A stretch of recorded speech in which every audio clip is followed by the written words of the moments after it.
नमस्कार दोस्तों, स्वागत है आप सभी का ऑनलाइन अड्डा फर्स्ट यूट्यूब चैनल पर। इस वीडियो में हम बात करेंगे एक बड़ी अपडेट के बारे में जो कि संबंधित है उत्तर प्रदेश की नई प्राथमिक शिक्षक भर्ती को लेकर, जिसका इंतजार लगभग 21 से 22 लाख अभ्यर्थी कर रहे हैं। ऐसे में 51,000 पदों की जानकारी तो आप जानते हैं कि सुप्रीम कोर्ट के अंदर दी गई थी। इसके अलावा 46,000 को लेकर ही बात करेंगे, तो पूरी जानकारी आप सभी को दी जाएगी। वीडियो को जल्दी से लाइक कर दें, साथ ही शेयर कर दें और चैनल को भी सब्सक्राइब कर लें, जिससे कि आपको इसी प्रकार की ऑथेंटिक और सटीक जानकारियाँ मिलती रहें। जैसा कि दोस्तों आप जानते हैं कि उत्तर प्रदेश के अंदर चुनाव होने वाले हैं और चुनाव से पहले छात्रों ने बहुत प्रयास किए कि नई शिक्षक भर्ती का विज्ञापन चुनावी आचार संहिता से पहले जारी हो जाए, लेकिन ऐसा नहीं हो पाया। उसके बाद चुनावी आचार संहिता लग जाने के बाद छात्रों ने अलग अलग सरकारों के सामने अपनी मांग रखी। अब ऐसे में वर्तमान में कई सरकारों की तरफ से घोषणाएं भी की जा रही हैं, लेकिन फिलहाल अगर बात की जाए नई शिक्षक भर्ती को लेकर, पहले आप सभी ये वीडियो देखें, उसके बाद मैं आगे की जानकारी आपको देता हूँ। निरंतर जारी रखे थे। 57,000 शिक्षक भर्ती की मांग थी। हम लोग 1-1.5 महीने लगातार विधानसभा घेराव किए थे, लेकिन जो सरकार थी, योगी सरकार ने हमारी मांगों को नहीं सुना है। और हम लोग की एक ही मांग है, 57,000 शिक्षक भर्ती का विज्ञापन जारी हो। 57,000 शिक्षक भर्ती का विज्ञापन इन्हीं के अनुसार है। इनके जो सरकारी वकील हैं सुप्रीम कोर्ट में 51,112 पद का हलफनामा लगाए थे, और हर साल 10 से 15,000 प्राइमरी में पद मतलब रिटायर होते हैं, जो उनको जोड़ के एक बड़ी भर्ती 91,112 या 97,000 विज्ञापन जारी करे।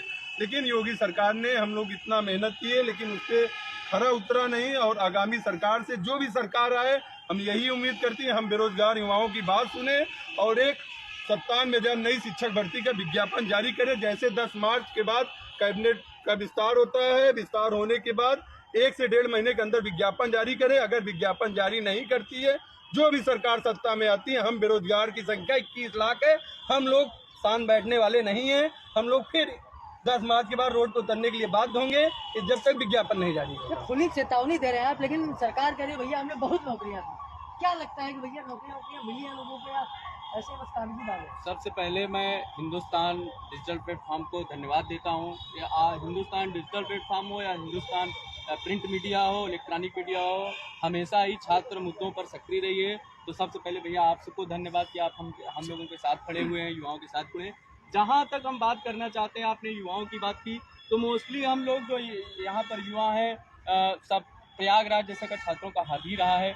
तो हम जैसे युवाओं का 3 चीज़ जो हमारी सरकार, आगामी सरकार होगी, हम किसी सरकार का पक्ष नहीं रख रहे हैं, लेकिन जो हम आगामी सरकार से हमारी जो अपेक्षाएं हैं 3 मुद्दों पे, स्वास्थ्य, शिक्षा और रोजगार, जो बेसिक चीज़ें होती हैं एक आम आदमी के लिए, वो 3 मुद्दों पे मैं बात करता हूँ। स्वास्थ्य, शिक्षा, रोजगार। शिक्षा की बात करते हैं आप, आज भी देखिए सरकारी जो विद्यालय हैं उनकी स्थिति आप देखिए कैसी होती है और कितनी प्रॉब्लम है। कॉन्वेंट स्कूलों में इतना पैसा लिया जाता है। तो हमारी जो अगर मैं एक चीफ मिनिस्टर बन जाऊं या मेरी सरकार हो, तो मेरी क्या सोच है मैं उस बता रहा हूँ। एक आम आदमी की सोच क्या होती है कि जैसे जो शिक्षा होता है उसको आप सरकारी स्कूल को डेवलप करिए। जो हमारे घर के बच्चे कॉन्वेंट स्कूलों में पढ़ रहे हैं, महंगी फीस दे के पढ़ रहे हैं, वो शिक्षक आप ज़्यादा से ज़्यादा नियुक्त करिए, प्रॉपर वे में शिक्षा आपकी चले।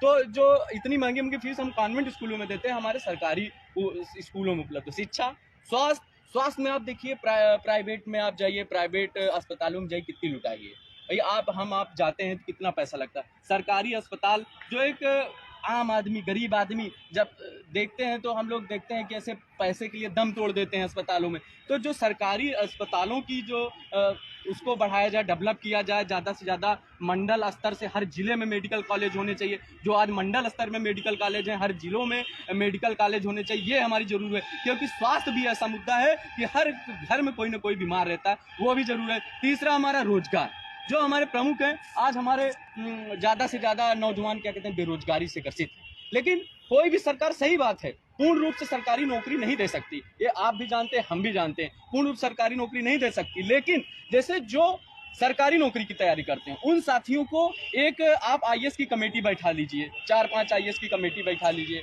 या फिर कोई ऐसा शिक्षा कुछ गठन कर दीजिए जिससे भर्तियां जो है प्रॉपर वे में, जैसे कि इस डेट में एग्जाम फॉर्म निकलेगा, 6 महीने में पेपर होगा, 1 साल में नियुक्ति मिल जाएगी। एक मतलब उसका टारगेट होना चाहिए युवाओं की, ये नहीं कि 1 साल 2 साल पहले फॉर्म निकला है, 5 साल में भर्ती। इससे युवा जो है अब सरकारी नौकरी की जो तैयारी कर रहा है, मान चलिए युवा तैयारी कर रहा है, उसके बाद 5 साल बाद क्या होगा, वो एक भर्ती के चक्कर में 5 साल रुका, उसके बाद उसका सिलेक्शन नहीं हुआ, फिर वो कहीं का नहीं रह गया। आप प्राइवेट सेक्टर में नौकरी दे चाहे बिल्कुल दीजिए, लेकिन जो सरकारी नौकरी की तैयारी कर रहे हैं उनका एक बना दीजिए कि इस डेट में भर्ती निकलेगी, इतने टाइम में भर्ती पूरी हो गई ये। और प्राइवेट सेक्टर में निश्चित रूप से अगर आप प्राइवेट भी रोजगार दे रहे थे, जैसे मोदी जी का कौशल मिशन है, ये योजना है, वो योजना है, ठीक है, जाहिर सी बात है हमारा 125 करोड़ की जनसंख्या, सबको रोजगार साथ नहीं मिल सकता, लेकिन जो सरकारी नौकरी की तैयारी कर रहे हैं उनको एक टारगेट दीजिए कि हाँ इतनी भर्ती देंगे, इतने समय में हम पूरा करेंगे, क्योंकि वो झांसे में न रहे। लेखपाल की भर्ती योगी सरकार में 5 साल से होती रही, पूरी नहीं हो पाई, आई ही नहीं भर्ती, 5 साल में प्रतीक्षा लोग करते। शिक्षक भर्ती इन्होंने किया, लेकिन जो हमारी लोग की मांग थी 97,000 शिक्षक भर्ती,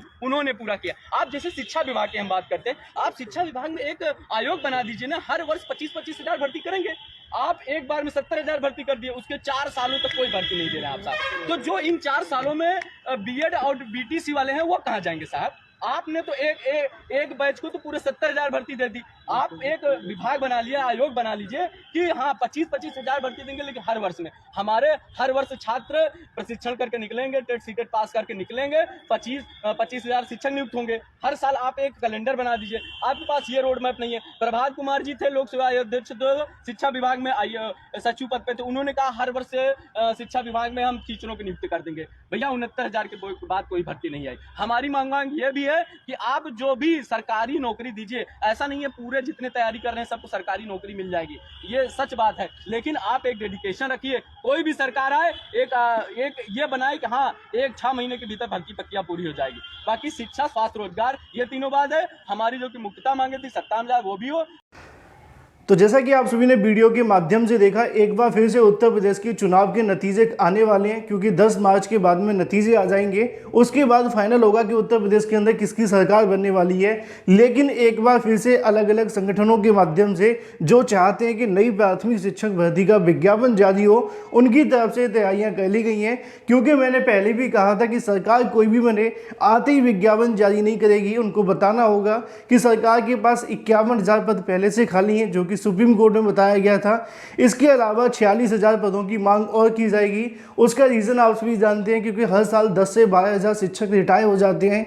छात्रों ने यह भी बताया कि 22,000 पद पहले से खाली हैं, और भी तमाम अलग अलग बातों को लेकर छात्रों की तरफ से एक बार फिर से तैयारियां कर ली गई हैं। और पूरी तैयारी के साथ छात्र एक बार फिर से ज़मीनी स्तर पर उतरने वाले हैं।